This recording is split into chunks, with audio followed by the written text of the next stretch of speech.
안녕하세요. 오늘 이 시간에는 티베트 문자와 비교해서 한글과 얼마나 닮았는지 그 마무리 시간을 갖도록 하겠습니다. 여러분이 이러한 사실을 제대로 아시게 되면 정말 놀라시게 될 겁니다. 먼저 제가 한류 열풍 다음 카페에서 이렇게 서로 이야기를 나눈 그분의 자료를 먼저 보겠습니다. 이분도 티벳 문자 자료를 이렇게 제시했습니다. 그러면 이 문자를 한번 보시겠습니다.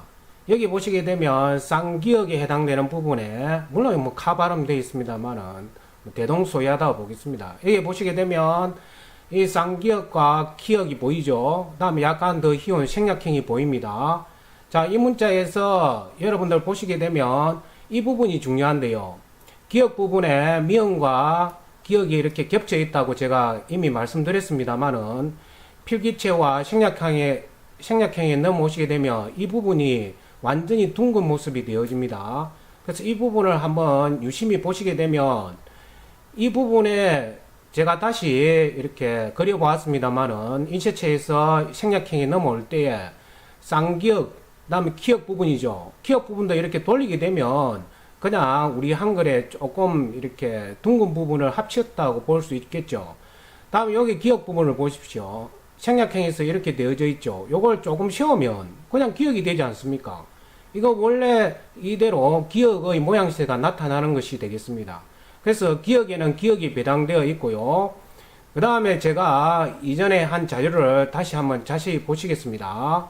이렇게 보시게 되면 이 자료 제시를 제가 했습니다만은 보십시오. 기역, 쌍기역에 생략형에 해당되는, 저는 초서체라고 적어놨습니다만은, 이 자료가 보이시죠? 쌍기역입니다. 그죠? 쌍기역 보이시고, 다음에 이 자료는 어디에 있느냐면, 티베트어의 기초와 실천, 여기 있는 자료에 해당되겠습니다. 허일범님의 편저인 자료에 분명히 들어있는 그런 자료가 되겠습니다. 이 부분이 보셨다시피, 이 기억 부분이 보셨다시피 여기서는 약간 미음이 들어있지만 이전에 그 다음 카페에서 제시했던 그 자료대로 기억입니다. 그죠? 그냥 기억이 되겠습니다. 다음에 니은 부분은 설명을 드렸습니다. 디귿이 니은 부분에 발음이 나는데 완전히 생략형에서 니은이 한글 발음이죠. 한글 모양새입니다. 다음에 디귿 말씀드렸죠. 티귿이고 그 다음에 이 부분이 디귿 발음 난다 했습니다. 그러면 여기에서 아음 아시죠? 아음에 보시게 되면 이렇게 쌍기역이 나오죠. 쌍기역이 그대로 여러분들 눈에 들어오실 거고 쌍기역 다음에 기역 다음에 기역 부분이 그대로 우리 한글에 결합 법칙 그대로 나와 있습니다. 기역, 쌍기역 다음에 이렇게 기역이 두 개 겹친 형태가 되겠죠. 이 부분의 형태를 보시게 되면 어디에서부터 쭉 올라갔느냐 이렇게도 생각해 볼 수 있습니다. 이 모양새가 한글이 없죠. 이 모양새에서 한획을 감액하는 거니까 여기서 밑에 걸 뺄 수 있겠죠. 밑에 걸 빼게 되면 이 부분이 쭉 올라가서 기역 모양새를 갖추게 되는 겁니다. 그래서 한글의 모양새대로 기역, 키역, 쌍기역 이런 형태가 되겠고요. 다음에 니은 부분은 여기에 있는 부분을 가지고서 안 해도 여기에 있는 부분 가지고서 안 해도 이 니은이 정확하게 드러나는 부분이 있습니다. 어떤 부분이 정확하게 드러나냐 하면 니은이 여기 있는 부분이 니은이죠. 이 니은의 니은 언가입니다. 니은 다음에 디귿이죠. 니은 다음에 디귿인데 다음에 어떻게 진행이 되느냐 하면 티벳 문자에서는 이렇게 날일자로 가게 되죠. 날일자로 가게 되면 세종생각에 한자라고 느낄 수도 있겠고요. 또 일본이라는 문자를 생각해 볼 수도 있고 이러하니까 이리 갈 수가 없죠. 다음에 결합 규칙에도 맞지 않고요. 그러니까 어떻게 가셨느냐 하면 니은에서 디귿으로 가셨다가 다음 글자를 뭘 선택했냐면 왼쪽이 아니고 위로 향한 겁니다. 그래서 위로 가게 되면 티엇이 나오죠. 그러면 규칙에도 맞습니다. 한해 가액하는 규칙에도 맞고요. 다음에 발음 규칙에도 니은 다음에 디귿 다음에 티귿 이런 형식으로 가게 되죠. 그러면 이 티엇에도 여기 보시게 되면 티벳 문자는 티엇 다음에 요 아래에 보시게 되면 하나 더 확실히 더 찌어 가지고 좀 더 우리보다 더 엄밀하게 규칙을 적용한 것입니다. 우리 아슬 순치호에서 이 부분이 아 항열이고요. 다음에 행렬 중에서 요 두 번째는 생략이 되어집니다. 나중에 또 후기 한글 사용할 때 치연 부분이 나타나기도 하는데요. 요거를 생략했고, 그 다음에 스름이죠. 니은, 디귿, 티읕, 스름 아닙니까? 아슬 됐죠. 다음에 순음에 가시게 되면 미음이 당겨진다 그랬습니다. 미음이 당겨져 가지고서 여러분 보시다시피 미음이 이렇게 당겨져서 한 칸 당기면 비읍도 당겨지게 되겠죠. 그러니까 미음 자리에 미음이 되고요. 비읍 자리에 비읍이 되고, 물론 미음, 비읍 이런 발음 정하는 것은 고조선 시대에 이미 정해놨습니다. 다음에 여기에서 미음, 비읍 다음에 이렇게 대각으로 올라가시게 되면 미음, 비읍 다음에 피읍이 나옵니다. 피읍이 노는데 보시게 되면 이렇게 피읍이 노는 그 상황이 이렇게 녹색 부분에서 미음, 비읍, 피읍이 노는데, 왜 그러면 이 피읍을 여기 있는 걸 선택했느냐? 당연하죠. 미음, 비읍 다음에 가액을 해야 되기 때문에 여기 있는 비읍 다음에 이렇게 빼버릴 수는 없죠. 이렇게 하게 되면 획수를 빼버리는 셈이 되니까 빼버릴 수 없고, 이와 같이 한획을 좀 첨가시키는데 이 문자를 참고해서 피읍이 됐죠. 피읍이 되는데, 이것은 물론 세종께서 고조선 문자 바둑판의 판을 보고서 피읍이 바둑판의 판을 상행 문자화 원래 했던 건데 소리 문자가 되어진 겁니다. 이렇게 피읍 문자가 되겠고요.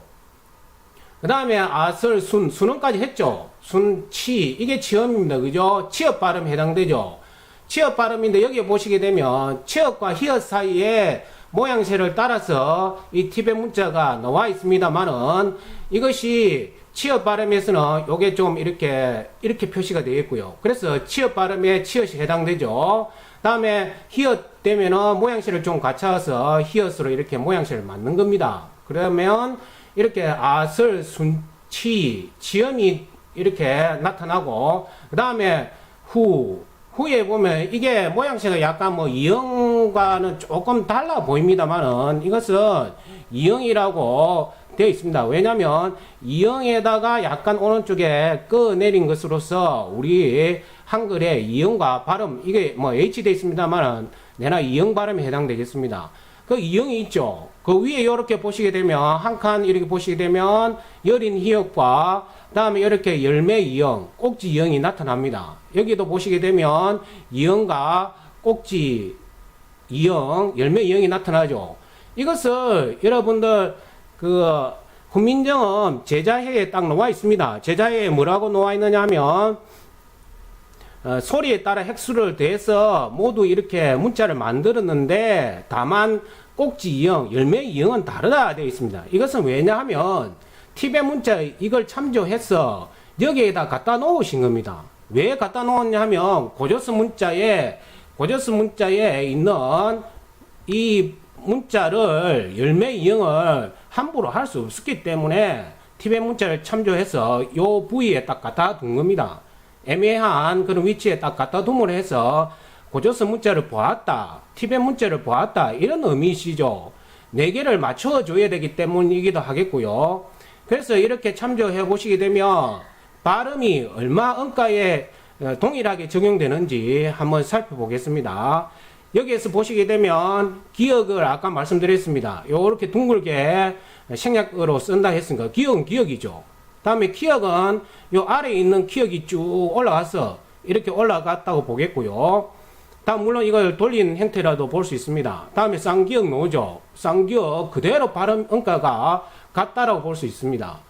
그 다음에 니은입니다. 니은은 여기 있죠. 니은 모양새 약간 뭐 굽혔다 뿐이지 니은 언가의 니은입니다. 다음에 디귿 언가의 디귿이죠. 다음에 티읕이 빠짐을 해서 티읕이 요 쪽에 있는 요 날일자를 선택한 것이 아니고 왼쪽으로 이동한 것이 아니고 위쪽으로 이동해서 티읕을 선택했습니다. 그렇게 티읕을 선택하다 보니까 당연히 이 부위에 있는 제2 발음이 지읒 발음이 빠지게 되죠. 그럼 지읒에 해당되는 문자를 뭘 선택했냐면 요 문자를 가지고 선택을 한 겁니다. 여기 보시게 되면 이제 지읒을 대표하는 언가가 시옷 다음에 지읒이니까요. 지읒 이 언가를 선택해서 요 지읒 티읕이 빠지고 난 요 자리에 지읒이 들어가게 된 겁니다. 그러면 시옷은 어디 있느냐 하면 맨 아래쪽에 부분이 있는데 제가 이렇게 아랫부분에 있는 문자를 이렇게 적어 놨습니다. 이렇게 보시게 되면 시옷 부분에 있는 문자 계열을 리얼하고 같이 한번 보겠습니다. 이 부분에 보시게 되면 리얼이 반대 방향으로 이렇게 회전을 하게 되면 한쪽으로 회전을 하게 되면 리얼이 된다고 했습니다. 음가도 R 발음으로써 리얼입니다. 다음에 여기에 보시게 되면 시옷 모양새에 한 칸 올라갔죠. 그게 N입니다. 그죠? 영어로 N인데 이것을 한획을 살짝 감획을 하게 되면 물론 이렇게 쓰는 모양새는 요렇게 뭐 M처럼 보이지만은 이게 한획 감획하게 되면 생략행에서 시옷이 나오죠. 시옷은 시옷 음가에 해당되고 이렇게 되겠습니다. 시옷과 리얼도 각기 동일한 한글과 동일한 음가 배정이 되었다는 것을 알 수 있습니다. 리얼은 리얼, 시옷은 시옷 이렇게 배당되어 있다는 것을 아실 수가 있습니다. 다만 뭐만 달라졌느냐 하면 지읒하고 티읒이 이렇게 티읒이 선택됨으로 해서 이 자리에 지읒이 들어갔을 뿐입니다. 그러면 분명한 것은 이렇게 기업 동일하죠. 니언, 디귿, 리얼 보셨을 겁니다. 리얼 봤죠. 다음에 미음과 비읍 이 부분은 한 칸씩 당겼을 뿐입니다. 미음 당기고 여러분들 보시다시피 여기에 있는 문자들 중에서 미음을 이렇게 당겼을 뿐이고 비읍을 당겼을 뿐이고 다음에 여기에 있는 피읍을 이렇게 내려와서 당겼을 뿐입니다. 한 칸씩 당겼을 뿐이고 미음, 비읍 다음에 시옷은 같다고 말씀드렸죠. 시옷, 이형도 같습니다. 이형, 지음 부분만 이렇게 여기 있는 부분을 지읒 부분만 이렇게 왼쪽으로 이렇게 밀어서 지읒 음가에 해당시켰을 뿐이고 티읒이 밀리기 때문이죠. 그래서 지읒, 다음에 치읒과 히읗을 이렇게 모양새를 갖춰서 이 자리에 치읒을 쓰고요. 다음에 히읗은 히읗 자리에 쓰고 이렇게 여린 히읗과 열매 이형도 티벳 문자에 있는 것을 참조를 해서 약간만 음가 변형을 한 것이지 전체적으로 보면 90%가 동일하다고 볼 수 있죠. 여기에 보시게 되면 또 여기에 필기체에 즉 생략행에 보시게 되면 요 문자를 조금 생략을 해서 모양새를 삼각형으로 만들었습니다. 이건 삼각형이지 않습니까? 그러니까 국민점 초기에 나오는 삼각형도 들어있다는 겁니다. 점은 당연히 여기 다 찍혀져 있죠. 티벳 문자에 점이 오른쪽 위에 찍혀져 있지만 한글은 아래에 찍어놨을 뿐입니다. 그래서 아래 한글이 되었고요. 이 점은 물론 고조서 문자에서 제가 다 파악을 했습니다. 고조서 문자에 다 들어있는 위에도 아래도 중간에도 들어있는 그런 점이 티벳 문자에도 들어있고 한글에도 들어있고 이렇게 되어진 겁니다. 지금까지 여러분에게 티벳 문자가 얼마나 우리 한글과 닮아 있는가를 심지어 음가 규정마저도 닮아 있는가를 자세히 설명을 해드렸습니다.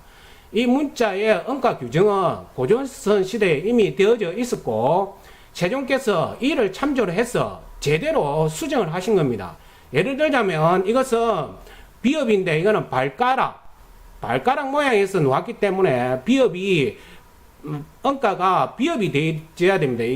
이 문자의 모양이요. 이렇게 비읍이 되어져야 발가락 모양에 해당되는 발이라는 소리 음가가 되기 때문에 세종께서 이렇게 수정을 하신 거고요. 티벳 사람들이 약간 음가 이동을 했던 것을 다시 세종께서 음가를 바로 잡으신 겁니다. 이것도 마찬가지죠. 바둑판에 피읍을 가지고서 음가 규정을 바로 잡으신 겁니다. 그래서 이러한 부분에 있어가지고 시옷도 마찬가지고요. 모든 음가에 제대로 되어진 음가 규정은 세종께서 고조서 문자 음가를 참조해서 다시 수정, 보완, 체계화 시켰다고 저는 보고 있습니다. 이것이 언어학과 문자학의 올바른 그러한 지식이라고 보겠습니다. 지금까지 티벳 문자와 한글이 얼마나 닮아 있는가를 설명을 드렸습니다. 대단히 고맙습니다.